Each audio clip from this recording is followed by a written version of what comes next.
A mouse that I've been using for quite a while but simply wasn't able to talk about is the U2 from ZOWIE. I've had this mouse for several months now and I simply can't express how excited I was when I first got my hands on this thing. I'm extremely happy for ZOWIE actually now taking the route of directly working together with small enthusiast content creators and also pro players as always, since I do think that all of this feedback that we were able to provide actually did help ZOWIE quite a bit, especially in terms of pricing and weight. So huge thanks for ZOWIE for actually sending this unit out and working together with us to create the best possible products for us enthusiasts and also pro players out there. But before we get into the video, I do want to mention that only 12% of you guys are actually subscribed to the channel, so I'd really appreciate if you'd be able to hit that subscribe button and also the notification bell right next to it to be notified of any further enthusiast level peripheral reviews. Of course, as already mentioned, this mouse was sent out to me by ZOWIE quite a bit ago, but rest assured that will not impact the outcome of my review whatsoever. Now, getting into the not so boring stuff, we have the new packaging of the ZOWIE U2. Inside of the packaging, you actually get two cables, one cable for charging the mouse and also a cable for the docking station. They are both USB-A to USB-C. You also do get some spare skates, but within the box only the black Teflon skates come. I don't know yet if their new skates will be available right at release, but they are working on new 100% PTFE skates that are not dyed. Inside of the box, you of course also get their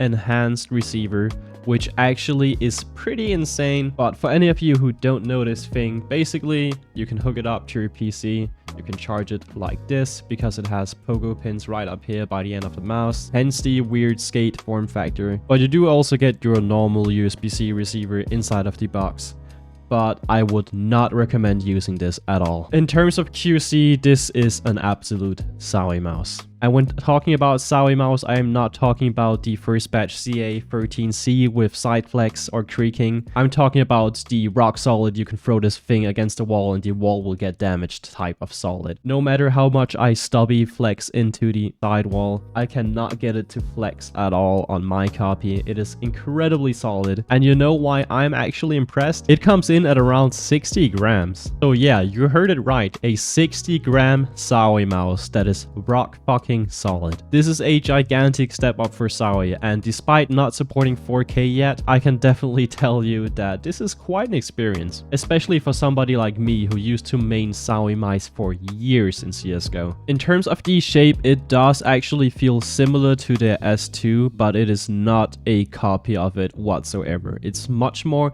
inspired of the S2 with a ton of feedback around it from pro players and everything else, because this is very much a project that has been in the works for years over at ZOWIE. They have gathered the most input that they could possibly get in order to make a mouse that is perfectly suitable for a really nice claw grip. But despite its main focus with this hump in the back being a claw grip, it is also very much suitable for a fingertip grip since you don't have any crazy flaring sides, and with the hump in the back you could also pull off a palm grip with it, but I would not recommend it for a palm grip personally, mainly just due to the fact of this being a rear humped mouse that is very awesome for that claw grip once you get used to it. I'm saying this because it is a pretty freaking unique shape.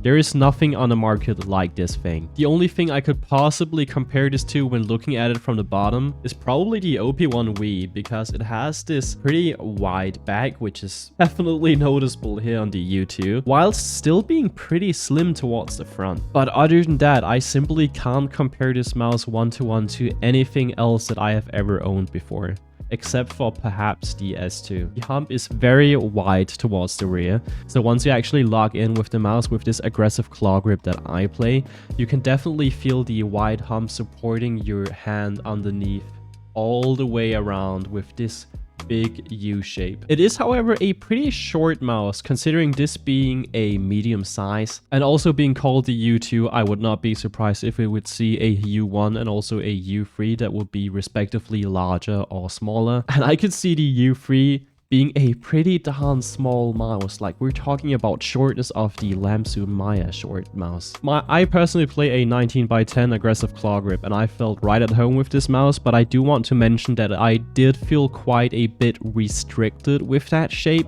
because it does fill out the bottom of your palm that much towards the rear. So since it goes from A to B all the way here at the bottom of your palm, sometimes it feels a bit too restrictive, but if you want to have that really locked in feel with your grip, this is absolutely the one for you, especially if you play something like tag FPS where you just need to be freaking locked in and just do horizontal swipes. This is freaking perfect. I could see CS2 and Valorant players absolutely main the shit out of this mouse. In terms of decoding, it is very much similar to the one on the CA13C that we now know and love for being pretty darn rubbery and very grippy, even if you have very dry hands. I could see that if you sweat a ton, that this thing could become a bit slippery and also a bit oily. But despite hearing all of the issues that people have with ZOWIE coatings, with them turning into a disgusting mess, I simply don't have that issue with this copy whatsoever. Now, the buttons are actually the new clear shell, blue shell, pink dots from Huano. And yet again, that just shows how much ZOWIE is now listening to the community. But what I do have to say is that they did not listen to the feedback when it comes to the click design. I have about 20 to 30 mice hanging right next to me on my wall, and not a single one of them has this top shelf through click design without split buttons. And I very much do think that there is a reason why this is the new standard.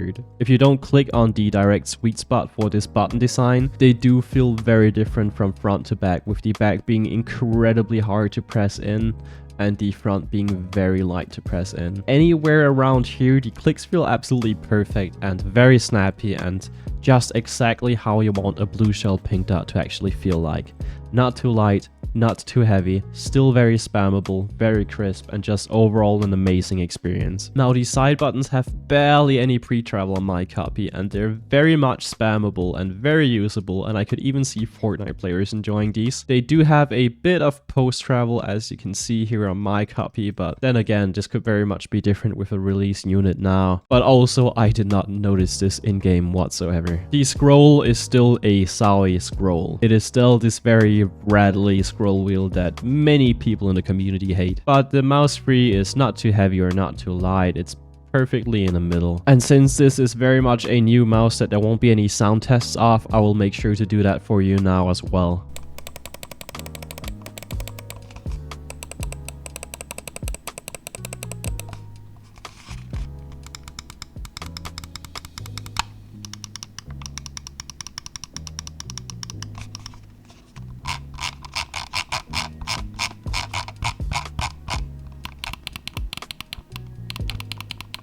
As you can hear, the main buttons are freaking amazing. But yeah, that ZOWIE scroll is definitely not for everyone. In terms of skates, as you can see, they have these dyed black PTFE skates, who I'm really not the biggest fan of. So I really hope that their new pure PTFE skates will be slightly thicker and also readily available for purchase when this thing actually comes out today. In terms of the battery life, the performance has been fucking amazing for me. I barely had to charge this thing. I could go on for like almost a week without charging it, so this freaking dongle charging implementation almost feels unnecessary, but then again, it is one hell of a flex. But yeah, since this mouse does not support 4K, I do see some people being turned off by it, but I personally just prefer a rock solid 1K implementation over anything else. I'm not saying that 4K is placebo or anything like that, I'm just saying that I personally don't care that much about it. But since we can't talk about 4K, I definitely want to talk about this enhanced receiver. Going from the stock 1K dongle that is included in the box over to this enhanced receiver was freaking shocking to me. The difference in feel is so drastic that both me and also Stubby, when we first got the mouse out of the box and used it for the first time, we noticed the difference between these two receivers instantly. I have never felt anything that was that close to playing with a wired mouse, but then again, I am exaggerating a bit since most wireless implementation these days are almost flawless, but I definitely